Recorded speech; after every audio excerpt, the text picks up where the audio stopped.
They told you being alone was a punishment. They were wrong. They told you that the empty room, the quiet evening, the table for one, these were signs of failure, signs that something in you was broken, incomplete, not enough. And so you ran. You filled every silence with noise, every empty hour with plans, every quiet moment with the presence of other people. Not because you wanted to, but because the silence made you feel something you did not know how to face. What if I told you that the very thing you have been running from, the solitude, the stillness, the aloneness, is not a void to fill? What if it is the forge in which your strongest self is built? The Stoics understood something that the modern world has worked very hard to make you forget. They understood that the person who cannot be alone with themselves is a person who does not yet know themselves. And the person who does not know themselves is completely at the mercy of the world around them,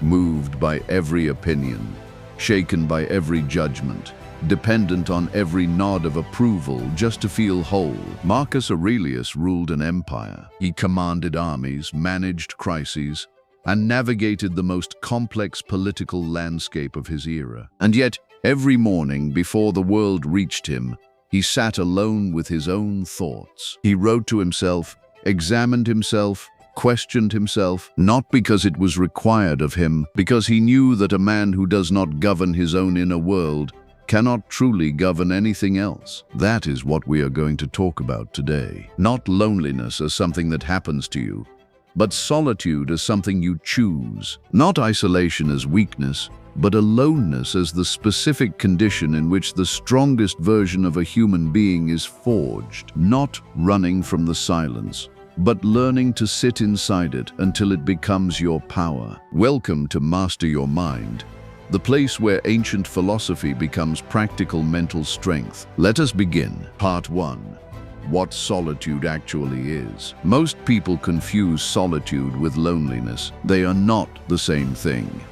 They are not even close to the same thing. Loneliness is the pain of unwanted disconnection. It is the feeling of wanting to be seen, heard, and connected, and finding that connection absent. Solitude is something entirely different. Solitude is the chosen state of being alone with yourself, not because no one is available, but because you have recognized that some things can only happen in the quiet. Some clarity only arrives when the noise stops. Some truths only surface when the performance ends. The Stoics practiced solitude not as retreat, but as discipline. They understood that the outer world, with all its demands, opinions, interruptions, and noise, was constantly pulling the mind away from itself. And a mind pulled away from itself cannot think clearly. It cannot evaluate honestly. It cannot decide wisely. It cannot grow. Marcus Aurelius wrote his Meditations not for publication, not for posterity,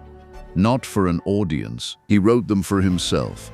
In the stolen moments of solitude between battles, between audiences, between the relentless demands of power, those pages are the record of a man doing the hardest thing a human being can do. Looking at himself honestly, without flattery and without judgment, in the quiet of his own company. Seneca wrote extensively about what he called the retreat inward. He believed that a man who could not find peace inside himself would never find it anywhere else. He wrote, "Retire into yourself as much as you can. Associate with those who will make a better man of you. Welcome those whom you can make better." Notice the sequence there. First, retire into yourself. The inward retreat is not the last resort. It is the starting point. Epictetus was perhaps the most radical of the three on this subject. He had been a slave. He owned nothing. He controlled nothing in the external world, and yet he was completely free, because he had developed something inside himself that no circumstance could reach, an interior life so rich, so grounded, so self-sufficient that external conditions could not determine his peace. He taught that freedom is not found in what you have. It is found in what you no longer need. And what you stop needing first, when you master solitude, is the constant presence of others to tell you that you are okay, that you are enough, that you matter. You begin to know those things from the inside, and that changes everything. Part 2. why the world taught you to fear it. The fear of being alone did not arise naturally inside you. It was carefully constructed, layer by layer, year by year, by a world that benefits from your dependence. From childhood, you were surrounded by messages that equated aloneness with failure. The child who sat alone at lunch was the subject of concern.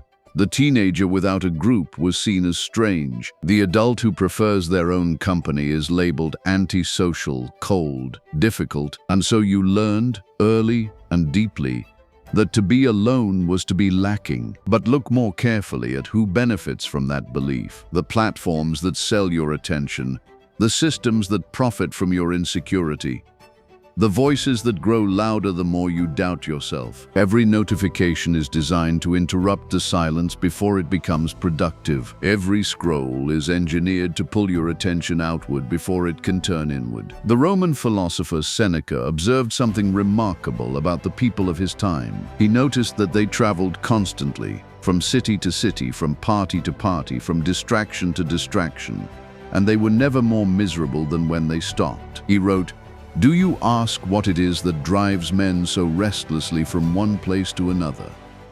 It is the fact that they cannot endure themselves." 2,000 years ago, the same pattern. The inability to be alone is not a modern problem. What is modern is how many tools now exist to help you avoid it. The phone in your pocket is not just a device. It is a portal to an infinite supply of stimulation, available at the exact moment when silence might otherwise begin to reveal something important. When you are waiting somewhere and you reach for it, what are you reaching away from? What thought was forming in the quiet that you interrupted before it could finish? What part of yourself was beginning to surface that you immediately pushed back down with a scroll? These are not comfortable questions, but they are important ones. The Stoics would say that the person who cannot tolerate 5 minutes of silence has not yet begun the most important work of their life. And the person who has learned to sit in that silence without flinching, that person has a power that the distracted world cannot touch. Part 3. The self you meet in silence. When you strip away the noise, truly strip it away, something happens. Not immediately, not comfortably, but inevitably. You meet yourself, not the version of you that has been shaped by the expectations of others, not the performance, not the role, the actual you, the one who has been waiting underneath the noise and the busyness and the endless performance of modern life. And that first meeting is often uncomfortable, because the self that surfaces in silence has not been polished for an audience. It carries the questions you have been avoiding, the fears you have been outrunning, the grief you have not allowed yourself to feel, the ambitions you quietly surrendered because the crowd told you they were unrealistic, the values you have been compromising because standing by them felt too lonely. Marcus Aurelius wrote, "Never esteem anything as of advantage to you that will make you break your word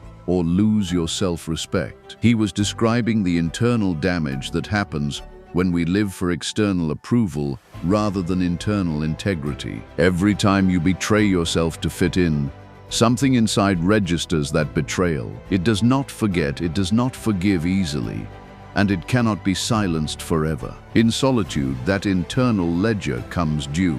The gap between who you have been performing to be and who you actually are becomes visible. And that visibility, uncomfortable as it is the beginning of something important, because you cannot close a gap you cannot see. This is what the Stoics called self-examination, not self-criticism, not self-destruction, self-examination, the practice of looking at yourself clearly, without flinching, without drama, and asking, is this who I want to be? Is this how I want to spend my time? Are these the things I want to spend my energy defending? Seneca wrote, "The first thing that philosophy promises us is fellow feeling, humanity, and fellowship. But before you can be genuinely present to anyone else, you must be genuinely present to yourself. And that presence requires silence. Not permanent silence, not isolation, but the deliberate, regular practice of being alone with your own mind. Because the mind you never spend time with is the mind that will always be ruled by whoever speaks loudest. And in the modern world, whoever speaks loudest is rarely who you would choose to give that kind of power. Part 4. How solitude builds what noise cannot. There are things that can only be built in quiet, and the person who never finds quiet, who fills every gap with stimulation, will never build them. The first is clarity, real clarity. Not the kind you get from a productivity list or a motivational video, but the deep, settled sense of knowing what you actually value and why. That kind of clarity cannot be borrowed from someone else. It cannot be found in a comment section or a group chat. It arises from within, in the quiet, when the external noise is finally still. Marcus Aurelius practiced this every morning. Before the day began, before the empire demanded his attention, he sat with his own thoughts and asked himself what mattered. Not what others expected to matter, what actually mattered to him in this life, on this day. That practice, done daily in solitude, is what produced one of the clearest philosophical minds in history. Not talent, not position, the practice of sitting alone with the question. The second thing solitude builds is resilience. The person who has learned to be alone with themselves has developed a resource that does not depend on circumstances. When the relationship ends, when the job disappears, when the group falls apart, the person who has cultivated their own inner life does not collapse. They have somewhere to go. They have something to return to that was never borrowed from the outside world. This is precisely what Epictetus meant when he described the dichotomy of control. What is up to us, our inner life, our responses, our values, is completely within our power. And the person who has developed that inner life is the person who remains standing when the external world shifts, because their foundation was never built on external ground. The third thing solitude builds, and this one is perhaps the most underrated, is the capacity for genuine connection. This sounds counterintuitive, but it is true. The person who cannot be alone arrives in every relationship as someone who needs. They need to be seen. They need to be validated. They need the relationship to fill something that they have not been willing to fill themselves. And that need, however understandable, makes genuine connection impossible. Because you cannot truly see another person when you are primarily looking to them to reflect yourself. But the person who has made peace with their own company, who has sat in the silence and found it habitable, arrives in relationship differently. They bring themselves, a self they have actually met, actually examined, actually grown to trust. And from that place, real connection is possible. Not the desperate connection of mutual dependence, but the chosen connection of two people who are each already whole. Part 5. The shadow in the silence. There is something else that happens in solitude that no one warns you about. And because no one warns you, it often ends the practice before it has a chance to do its work. In the silence, the parts of you that you have been avoiding will surface. The fears, the grief, the anger you have not allowed yourself to feel, the memories that still carry weight, the parts of yourself you were told were unacceptable, too sensitive, too ambitious, too strange, too much. Carl Jung spent his life studying what he called the shadow, the parts of the psyche that have been pushed into darkness, not because they are evil, but because they were deemed unacceptable at some point in the past. The shadow does not disappear when you push it down. It grows. It operates from below the surface. It shapes your reactions and decisions in ways you cannot see or control. But in solitude, in the honest, quiet confrontation with yourself, the shadow becomes visible. And what becomes visible can be examined.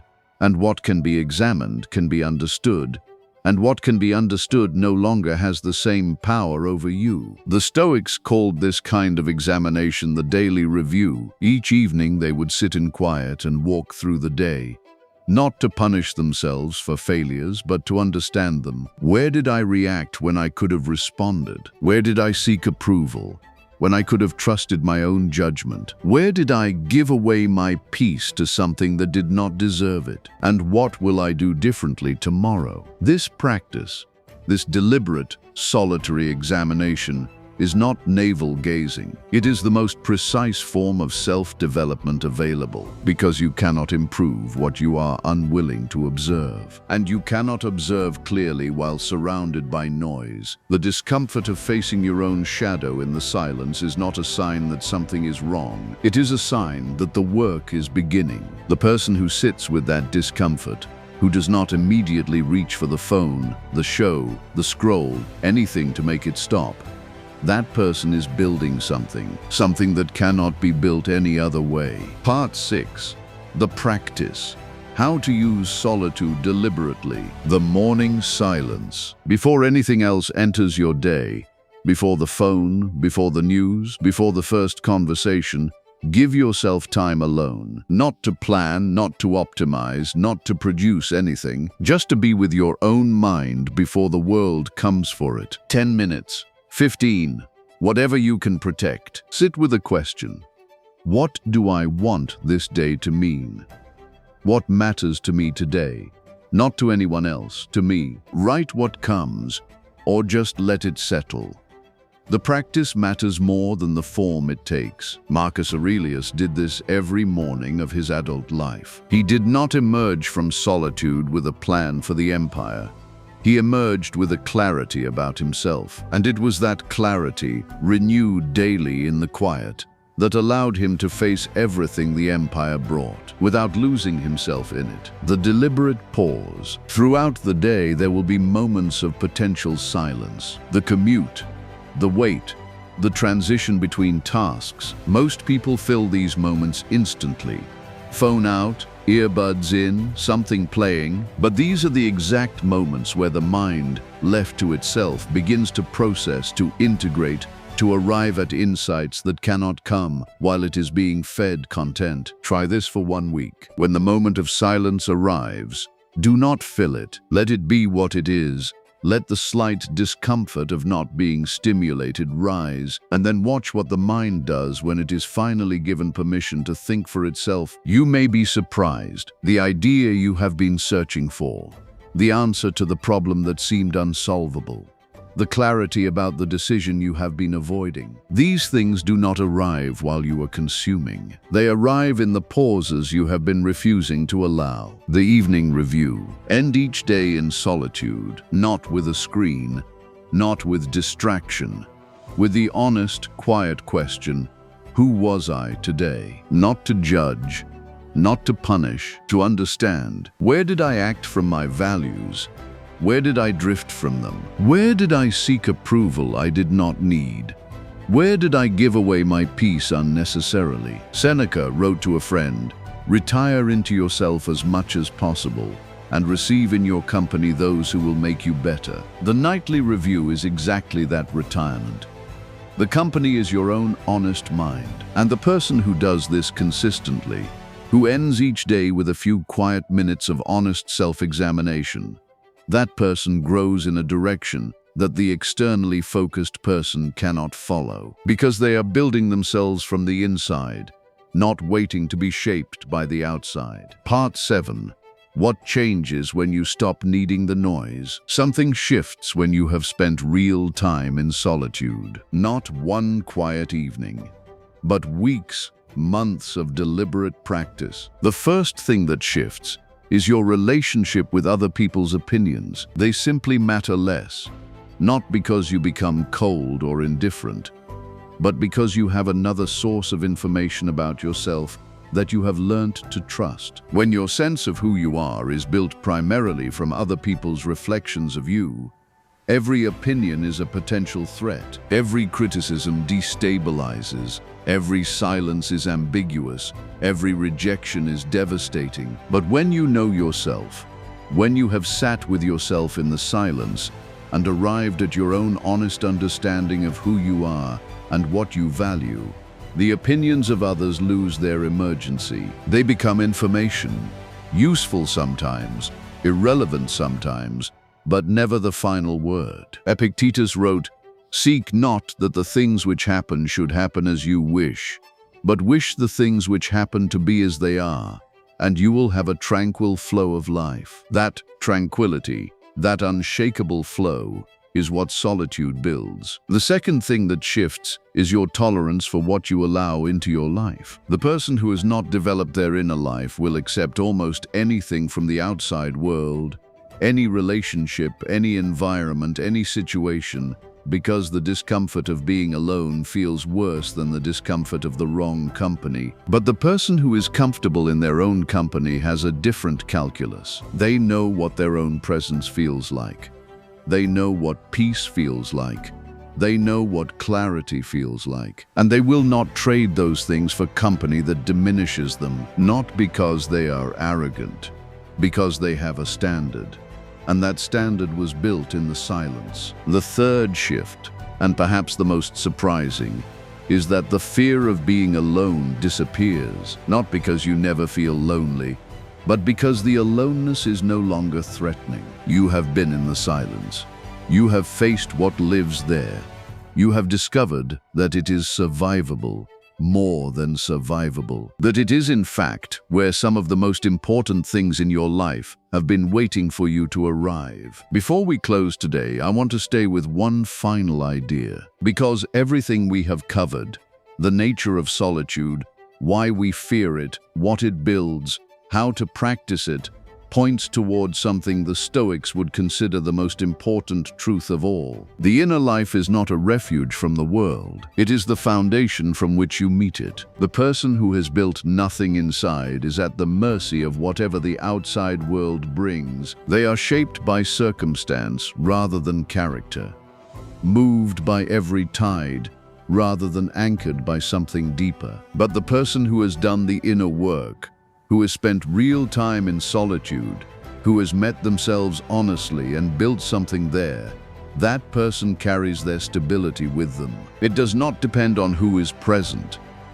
It does not depend on what is happening. It is theirs, built in the quiet, owned completely. And that is what the Stoics called true freedom. The silence is waiting. Marcus Aurelius wrote, "Nowhere can man find a quieter or more untroubled retreat than in his own soul." He wrote that while running an empire, while managing wars, while surrounded by people who needed something from him at every waking moment, and still, he returned to the silence, daily, deliberately, because he understood that the strength he needed to face the world could not be borrowed from the world. It had to be built inside, and the building only happened in the quiet. The next time you find yourself alone, in the car, in the early morning, in the space between one thing and the next, do not fill it. Do not reach for the noise. Sit with it. Let the discomfort rise. Let it be uncomfortable. Let it be awkward, and then let it pass. Because on the other side of that discomfort is something you have been searching for in every loud room and crowded conversation and endless scroll. Yourself, undistracted, unperformed, uncompromised. The strongest version of you was never going to be found out there. It was always being built in here, in the silence you kept running from. It is still there, waiting. All you have to do is stop running and let the quiet do its work.